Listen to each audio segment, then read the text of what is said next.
Hi everyone, welcome back to the channel. Today, we're going to talk about something that's been trending in Japan recently. Something called Keiruka Gensho, or what we could translate as the frog phenomenon. It's a strange, fascinating, and very human topic about love, attraction, and the psychology behind why we sometimes lose feelings for someone right after we finally get what we wanted. So, have you ever liked someone deeply, dreamed about being together, and then when it actually happened, your feelings suddenly disappeared? That's the heart of the frog phenomenon. Now, the word keiru in Japanese means frog.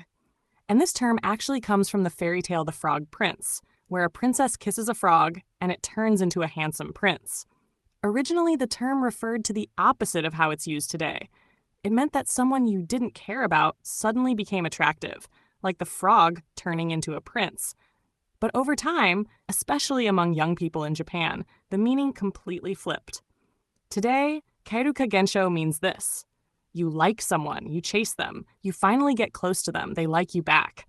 And that's exactly when you start to feel disgusted, uncomfortable, or cold. The person who once seemed so perfect suddenly feels off. Their words, their smile, even their kindness can make you want to step back. Strange, right? But it's actually very common, especially among women in their teens and 20s in Japan. It's been talked about a lot on social media platforms like X, Instagram, and TikTok. People write things like, open quote, "He confessed to me and said he liked me, but instead of being happy, I felt gross. He texted me, 'Did you get home safely?' and my heart just froze. He tried to hold my hand, and suddenly I wanted to pull away." Close quote. These are all examples of Keiruka Gensho. So why does it happen? Why do we sometimes feel repelled by someone we used to like? Let's look at a few common explanations that Japanese psychologists and people on the internet often talk about. First, the shock of losing an ideal image. When we like someone from a distance, we create an ideal version of them in our minds. They're charming, cool, funny, everything we want them to be. But once we actually get close, we see them as a real human being with flaws, quirks, habits, and emotions. They're no longer the perfect image. They're real. And that reality can be disappointing or even frightening. It's like the moment the frog turns back into a frog again. The illusion breaks, and what's left feels uncomfortable. Second, the fear of being loved. For many people, being loved is harder than loving someone. When you're the one chasing, you're in control. You can dream, imagine, and stay in your comfort zone. But when someone turns around and says, "I like you too," suddenly it becomes real. Now you have to respond. You have to show your feelings, make time, commit, open up. And that's scary, especially if you're not used to being the one who's loved. You might start thinking, what if I hurt them? What if I can't meet their expectations? That anxiety quickly turns into rejection, not because you don't like them, but because you're overwhelmed by being seen and wanted. Third, low self-esteem. This one hits deep for many people. When someone likes you but you secretly think, why me? I'm not that great. Their affection can feel wrong. You start doubting their judgment. You think if they like me, maybe there's something off about them. And so you unconsciously push them away to protect yourself. It's not about them being bad. It's about you not believing you deserve to be loved. Fourth, the fear of losing freedom. In Japan, relationships are often seen as serious commitments, not casual flings. So when someone starts getting close, people sometimes feel like their personal space or independence is threatened. They imagine, if I start dating this person, will I lose my freedom? Will I have to report everything I do? Will they expect me to reply all the time? Even small acts of affection, like daily texts or checking in, can feel suffocating when you value personal space. That's when the mind says, run. And finally, the overmagnification of small flaws. When you're in love, you see everything through a soft, glowing filter. But once that filter breaks, the tiniest things can bother you.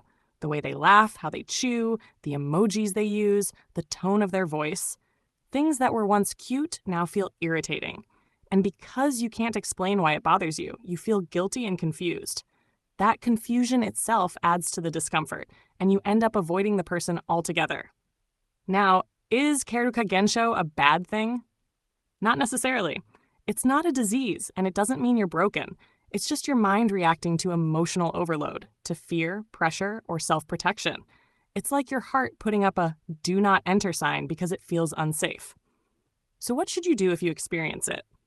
First, take a deep breath and ask yourself, when did I start feeling this way?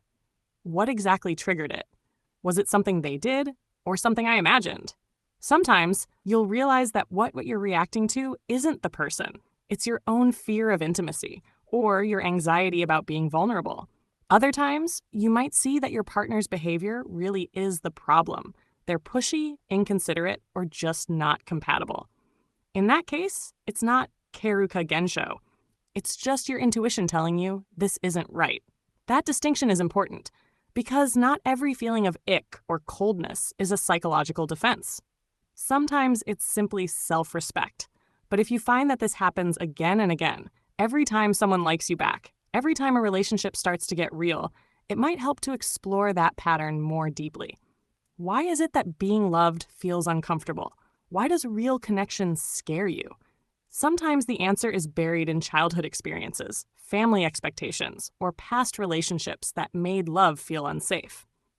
In Japan, we often grow up learning to be humble, to hide our emotions, and to avoid burdening others. So when someone openly expresses affection, it can feel too much, even unnatural. It's like we're wired to feel safer when love is one-sided. If that sounds familiar, please remember this. There's nothing wrong with you. You're just learning how to receive love, and that takes time. So, how can you deal with Keruka Gensho in a healthy way? First, don't label yourself as cold or heartless. That only adds shame, and shame freezes the heart even more. Second, give yourself space. It's okay to take a step back, to slow down, and to process your emotions. Third, communicate, gently but clearly. If someone's affection feels overwhelming, you can say something like, I really like spending time with you, but I need to take things slowly. That honesty can prevent misunderstandings and protect both sides. But here's one warning. Don't play with someone's feelings just because you're confused. If you know you're not ready or your feelings have faded, don't keep them hanging, because staying silent while they keep loving you will hurt both of you in the end. Keruka Gensho isn't a sign of weakness. It's a mirror. It shows you how your heart reacts when love becomes real. And once you see it, you can learn from it. Maybe next time, you'll be a little braver, a little softer, a little more open to being loved for who you are, not the version you think you need to be. So the next time you hear someone in Japan say, I had a Keruka Gensho, remember, it's not just about romance.